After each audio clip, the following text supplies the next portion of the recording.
What's up, YouTube? It's your boy Stan of SJ Square Photography, bring you back another video today. Now I'm here with Melanie. she's being a goofball right now. We out here, as you can see right behind us, we got this beautiful cityscape of Cincinnati again.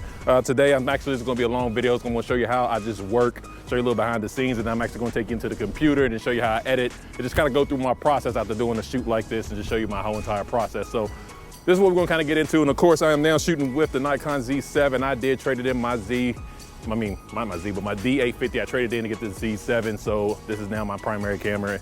But let's just go ahead and get into it because we are cold out here, right? You want to say, my fault, you want to say anything else?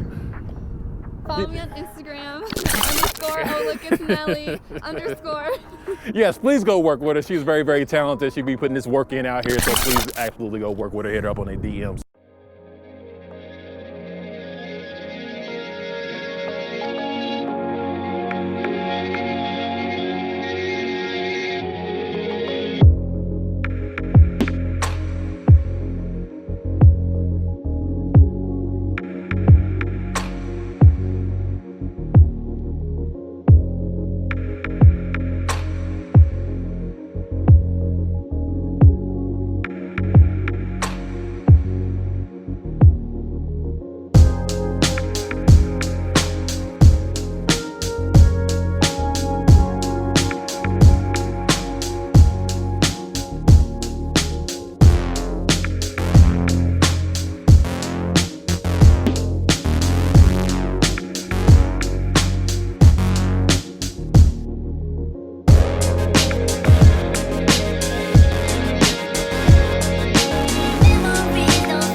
We're now looking at my computer. I'm going to show you exactly after I finish doing a photo shoot. This is what I do.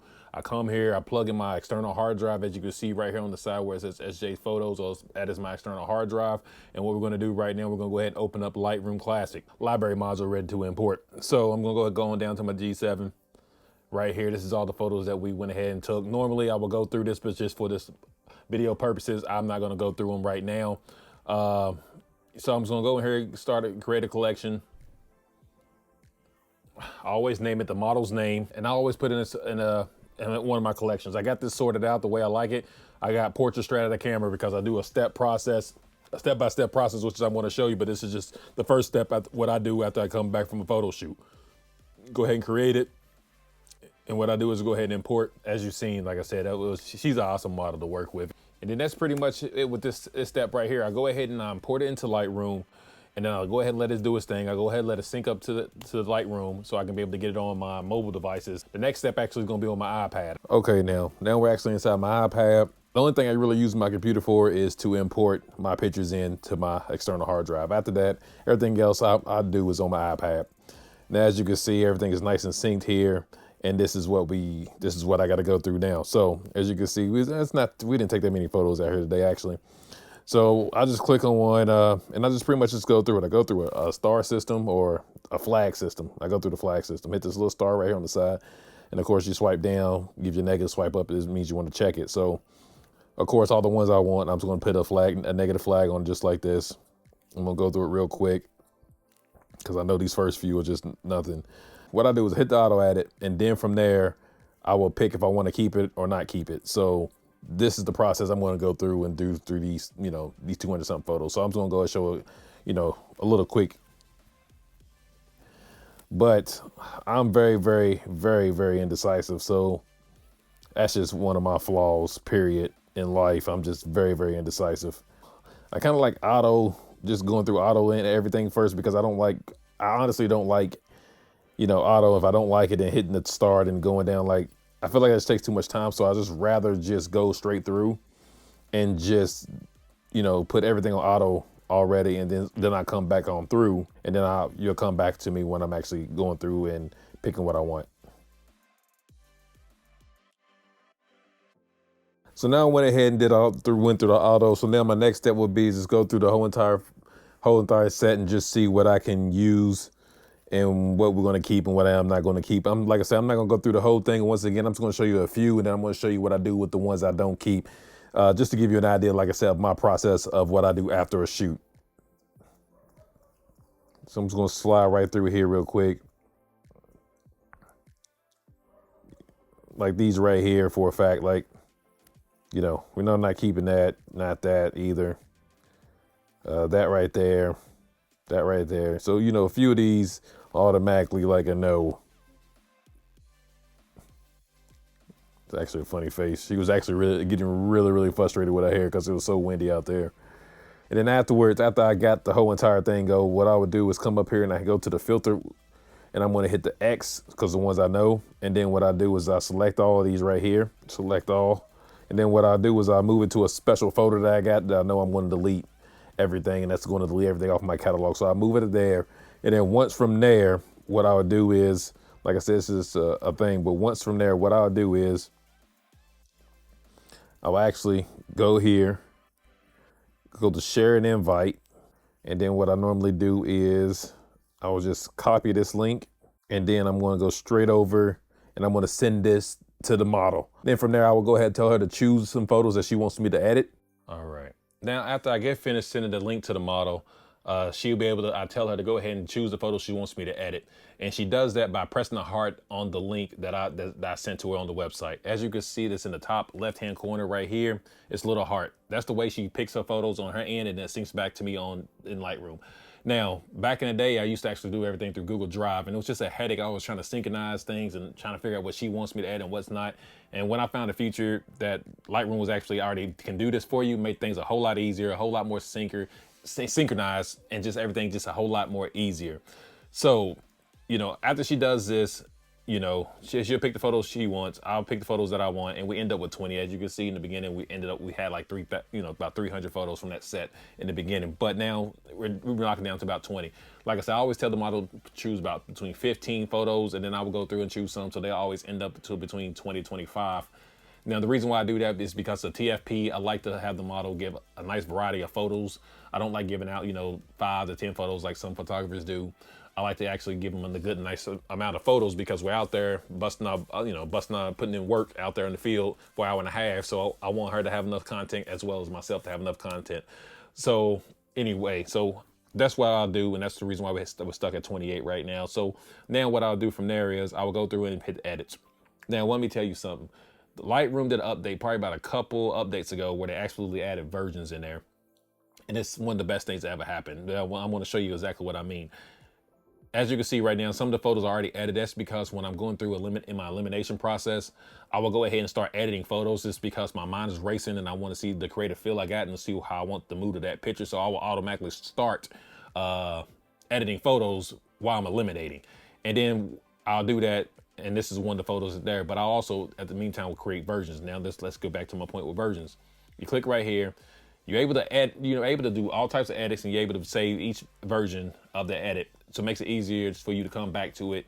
And when I do sets and TFPs like this, I always like to do 2 to 3 different type of edits looks. I don't like doing my complete edit all the same across the whole entire set. I like to do 2 or 3. It helps the model give variety. It helps me give variety, and just helps my creative feel as well when I'm wanting to be creative. So this is what I'm showing you right now. Is just all the different ones that I came up in my mind that I thought that would look good for this set here. So I'm just gonna go through these. I just got them A, B, and C. So I already know exactly how I'm gonna do each one of these photos. I mean, my type of edits I'm gonna do, I just gotta go through the photos and absolutely do it. But far as that is, I'm gonna show you how I do my edits, you know, after she get finished picking the photos, and then I will start doing my phase 1 edits, which is actually doing the tone and the mood of the photo. So let's go ahead and get right into that. So what I would do is I'll click on the photo here. I will use the presets. I always love using presets. It's a presets that I bought from another YouTuber named Jay Marcus. His style and my style was absolutely very similar. And I went ahead and supported his channel and bought his presets.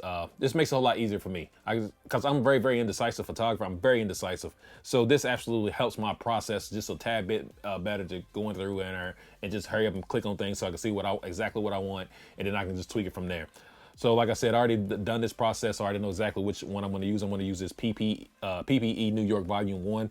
And I'm going to use all my edits actually from this little set here. So, but the one I want to do this show you right now is going to be the New York Glamour one.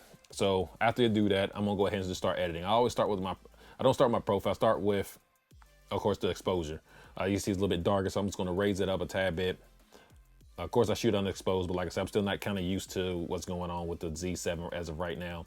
And then after I get that, I'm gonna go through and choose my profile. I always go to neutral, either portrait. That's one of those two I always use majority of the time, but I do use others. But I think I'm gonna go ahead and stick with the neutral on this one, and then I'm just gonna go ahead and just tweak it from there. I'm gonna bring down the highlights a little bit more. See, I'm gonna bring down just the shadows just a tad bit, mess with the whites a little bit, so therefore I can drop a little bit more of my exposure. Put the blacks up just a tad bit. I'm gonna drop some whites just a little bit more. And then from there, just gonna take away some of the color just a tad bit. Then I always bump my clarity up to 20. Like I said, this is just a phase 1 edit for me. All the softening of the skin and skin retouches, and I do it in Affinity Photo. So I like to mess with the clarity and sharpen as much as possible, because that's when I'm gonna go in and do all my skin retouching and stuff and soften the skin is in Affinity Photo. So all this is just minor stuff. Like I just know on top of my head, I do this for so long. Oh, that's another thing, color noise reduction. People mess with this. If you're really pushing your files, absolutely don't forget to mess with the color noise reduction. It helps with banding of the colors, and it helps smoothing out those colors. So always use that if you're definitely pushing your files to a limit like I do. Go ahead and cut those on, hit the auto, and I'm pretty much done. So I'm done from here. And what I would do is I would go in here and create a version, create it, number 1, and then I absolutely try to one of them other ones that I had on another photo, and then pop it over here and just see how it look and just go from there. Now, once I'm done with this, I'm pretty much done. So I would hit the model up and I'll be like, yo, let me know how you enjoy, my phase 1 edits. And, this is pretty much the tone and the mood of the photo. If she don't like it a certain way, I always encourage her to tell me, because I want your feed, I want my pictures to reflect your type of feed that you got going on. So I'll always tell them if it's too bright, too colorful, whatever the case may be, if you don't like it that way, just let me know and I'll be more than happy to change it. It's not a big deal to me. But then I tell them some I do want to keep on my own. Definitely the photos that I know, the photos that I choose is the ones I will keep my own edit, my own style. Then the photos that she would choose, those are the ones I'm more frequently to change. And she would do that, and I just tell her, put that in the comment, and she'll be able to do it that way. And then after that, once she tells me everything is good, then we'll just go ahead and go to my final phase, which is going to be in Affinity Photo. And we're going to jump into that right now. As you can see, the reason why we're in Photoshop is because I actually been doing and testing some plugins. Actually, I'm going to show you right now. One of the plugins I've been testing is Portrait Pro, and the other one is Portraiture 3. So I've been testing these programs. I got them about last year. I'm going to have a review video coming out. So this is the reason why I'm in Photoshop. Normally this ain't my normal step, but since I have been testing them out for my last few shoots, actually, I've been using this combination. So you're actually going to get a look at what the combinations I'm getting to in order to edit my photos right now. So let's just go ahead and get right into it. So as of right now, like I said, these are already done. I'm just going to go ahead and just do a brand new one. What I do, I'm going to hit open, go straight to where I just exported my things on my own separate folder. Like you see, it's TIFF right here, 16-bit. I'm going to open that on in. And I'm gonna give you like a mini review what I do with these two portraitures, with these two plugins, Portraiture and Portrait Pro. So the first thing I'm gonna do is duplicate a layer, and then I'm just gonna go straight to Filter, Portrait Pro. Then, like I said, I'm doing this for review purposes. This is not my real workflow, but like I said, I have been doing this. I've been using this combination for like the last few shoots that you've probably seen on my Instagram. Maybe on my Instagram, the link's in below.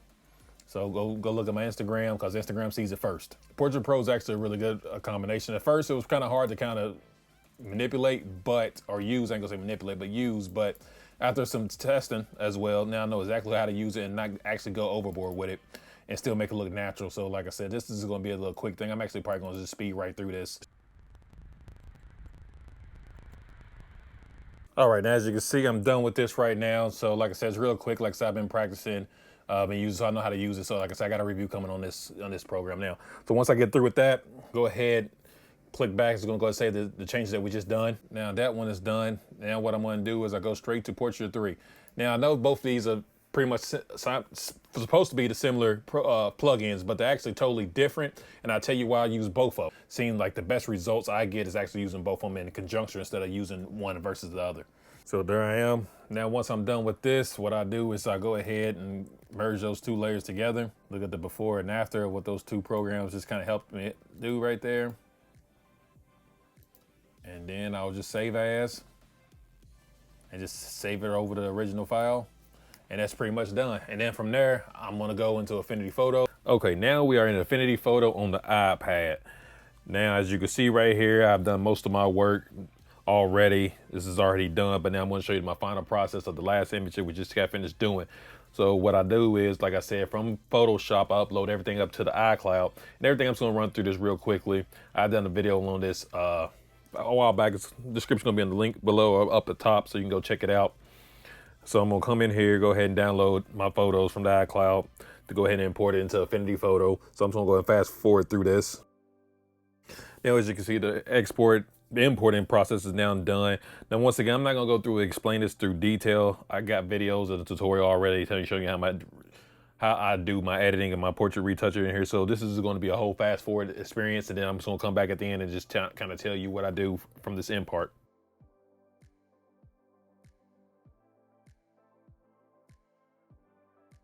Now that's pretty much my retouching the Affinity Photo. Now what I do is go ahead and export it. Like I said, I always work in 16-bit TIFF, but then I always export out of 8-bit TIFF because this is the final image, and I'm not going to do anything else to this. Go ahead and save it back to my iCloud so I can bring it back in, and from there, I will go ahead and bring it back in import it into Lightroom to my external hard drive on my MacBook Pro, and then from there, what I do is let me go ahead and let that save. And then once I'm done with that, is I will go back to Lightroom. This is her file from the other photos I've already uploaded. What I do from here is I just go ahead and do the same thing I do when I first send it to her when I want her to go pick up photos. But this is a final image, so what I pretty much do is go into these three prongs up here, share and invite, cut that on. Going to hit the invite thing. I got to go in here and cut on a couple of things like allow JPEG, so when she gets the link, she can download a JPEG, and that's where she would share it. I would like to put a share location on. And then from there, let me go back in there, sorry. Then from there, I would hit get shareable link. Cut this back on the invite. Everything's cut on. And then I would just go ahead and copy that link and send it right to her.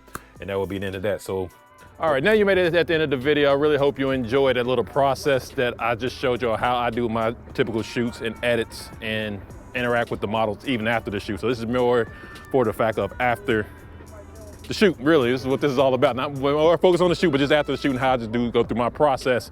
And of course, I did use this nice Nikon and the 1 Sigma. This is a great combination as well. And Melly, how'd you enjoy it? I love it. So much fun. Cold. Cold. And of course, all of her Instagram and all that good jazz will be on the screen below, of course, in the description as well. Please hit her up and work with her. You don't know what you're missing if you do not work with her. She is absolutely amazing to work with. To the next video. Next time. one? Next time? Next time. Maybe. It took us forever to even get this video going. Maybe. Anyway, thank you very much. Until next time, peace.